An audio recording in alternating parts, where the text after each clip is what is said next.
Gents, welcome back to the channel. I hope you're all doing okay. In today's video, I wanted to discuss the importance of not sleeping on your wins as a man, not relying too much on your past success, your past results. A lot of guys fall into the habit of doing really well on their personal development journey. They're making some big changes in their lives, they're introducing some good habits, getting rid of some bad habits, and subsequently they walk around feeling a lot better in their day-to-day life within themselves than they did previously. As they should. There should be an element of pride, an element of feeling good about yourself, being able to look in the mirror and knowing that that is a man you can respect. However, this can go too far. This can become something that holds guys back and actually stops them from doing the things that gave them the good feeling in the first place. It is important to appreciate your wins. It is important to give yourself a pat on the back. Nobody else is going to, right? You've got to look after yourself. You've got to respect yourself. You've got to appreciate the good work that you do. So when you do accomplish something, go and take yourself out for a nice meal. Go and buy yourself something nice. Don't break the bank. Don't be silly. Don't do something that's going to put you in a bad position financially. But go and celebrate. But what you should not do is start sleeping on those wins and just thinking that you don't need to do anything else. For those of you guys that have experience in the corporate world, or specifically sales like me, you will know that you're only as good as your last sale. You're only as good as the last thing that you got over the line. The idea is that although, yes, you've done a particularly good job doing this one particular thing, maybe for example, bringing a new client into the business, that client could all of a sudden just drop. That client could all of a sudden just decide that they don't want to use your services anymore. They want to go somewhere cheaper. They want to try somewhere else. And then if you've not been looking for new business, if you've not been doing new things and trying to get some new activity going, then you have nothing. So the idea is that you should always be going for more, and it's the same with your personal life. You should always be trying to learn new skills. You shouldn't learn one skill and then go, okay, I'm done now. That's it. I'm a qualified, skilled individual. Because look, over time, the marketplace becomes more and more competitive, and you've got to think, what is going to stand you out to the other person next to you? The fact that you've got multiple skills, the fact that you're always looking to expand your knowledge and your skill set, your soft skills as well. You don't want to become the guy who is complacent. There's an expression that if you sleep on a win, you will wake up on a loss. A lot of guys have big wins in their lives, a lot of success, and maybe success that they're not used to. This is a new feeling for them, and subsequently they just relish in it. They love it. Maybe some guy that's just become social media famous, and he's been, trying for a little while to boost his page, trying for a little while to boost his public image, and all of a sudden overnight millions. And he's just celebrating about it. He's just gloating about it. But he stops doing the thing that got him the results in the first place. You see this so often.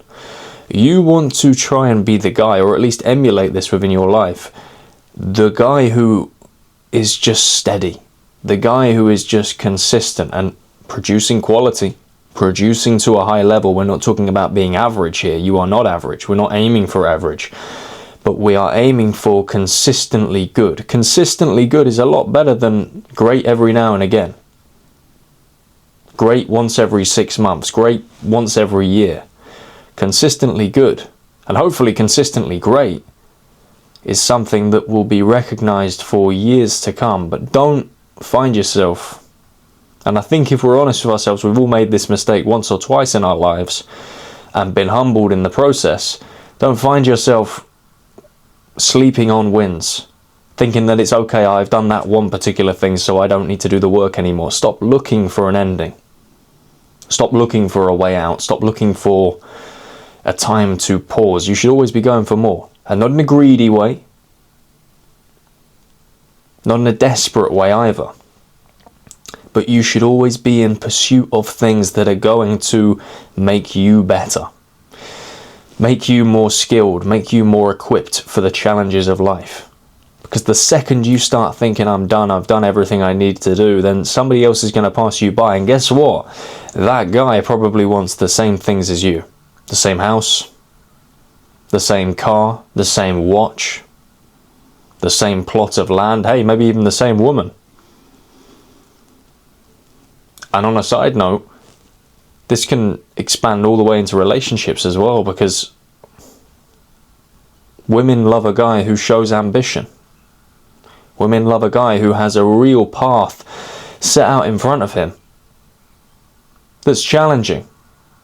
You know, when you're living with a woman day in and day out, she knows if you're coasting. She knows if you're not living up to your potential and just trying to get by and sleeping on old wins. There's no bullshitting. You might be able to lie to your friends. You might be able to lie to your colleagues and co-workers and exaggerate the work you are doing.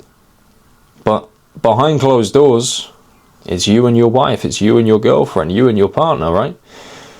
She knows the work that you're doing or not doing. And I say to you, look, why not be a guy that she looks at and thinks, wow, I'm genuinely impressed. I don't know how he does it. He's such a hard worker. He's so consistent. He does everything that he says he's going to do. Now look, you're not going to be able to do everything that you say you're going to do all the time. There are going to be times in life where you want to do something, you've staked your name on something, but for no fault of your own, it doesn't go through, it doesn't happen. That's just life. And you don't want to get too upset about that, because that can start to eat away at you. If it's your fault, that's a different thing. Don't be saying you're going to do something and then not do it when it's in your control. Especially not serious, important things. But the bigger picture here, think about the respect you're going to get from somebody like your future wife for being a guy who is just always pushing himself, always challenging himself. And now think about the lack of respect that you would receive if you were coasting and sleeping on wins. It's not attractive. And you can hide it from people, but you can't hide it from the people in your close circle. And if you want to go really deep, guys, I want you to think about your future kiddies, right? Do you want to teach them that taking shortcuts is a good thing? Do you want to teach them that sleeping on a win is a strategy for success? Because maybe not directly, but indirectly you are doing that. You know, when you have kids, if that is your mindset and they're seeing daddy act in a certain way, then they're going to think that's okay and they're going to follow that. So indirectly, you're teaching them to take shortcuts. And there is also an expression that if you take shortcuts, you will get cut short. And that's quoted to me by a friend. I don't know the name of the rapper. It is an English rapper, I believe. But it's true. Take shortcuts, you will get cut short. Do things properly. Don't sleep on wins. It was Conor McGregor who said it. If you sleep on a win, you will wake up on a loss. He was talking about how fighters will get a big knockout, get a great performance, get a couple of wins on the record, starting to buy into their own hype, and then all of a sudden they get complacent. They're not in the gym as much as they should be. They're not putting in the hours as much as they should be. They're not doing the road miles. They're not running. They're not shadowboxing. They're not sparring enough. And all of a sudden they wake up on a loss and they're questioning, how did this happen? Now look, you don't have to be a fighter or anybody doing anything physical to take anything from this message. You've just got to ask yourself, are you sleeping on wins right now? Could you be doing more? Is there something that you are not doing that will help you to progress to your goals quicker that you could be doing? If yes, and you are a guy who wants a lot from life, I suggest you get the ball rolling. It doesn't have to be a big piece of action. It doesn't have to be this grand, great big exercise in one day. No. Start now, start small, keep it consistent. Like I said earlier in the video, it is important to be consistently at a high level. It's all good for guys to come along and have one moment in the year where they are excellent and superb and the best in the world, but if the next day they're average, then it means nothing. Be the guy who shows up all the time and performs to a high level. And don't become a guy who ends up sleeping on his wins, because if you sleep on a win, you will wake up on a loss. Look guys, if you took some value from this video today, be sure to hit the like button, subscribe to my channel if you are new around here, and comment your thoughts down below. I'll be interested to hear what you've got to say. But guys, yeah, be sure to subscribe. It makes a big difference. For those of you guys that watch the video and don't subscribe, you know, every single one of you that hits the subscribe puts my channel out there so I can reach more people. I'd really appreciate it if you could do that for me. Anyway guys, thank you for your time and your attention, and I'll see you in the next one.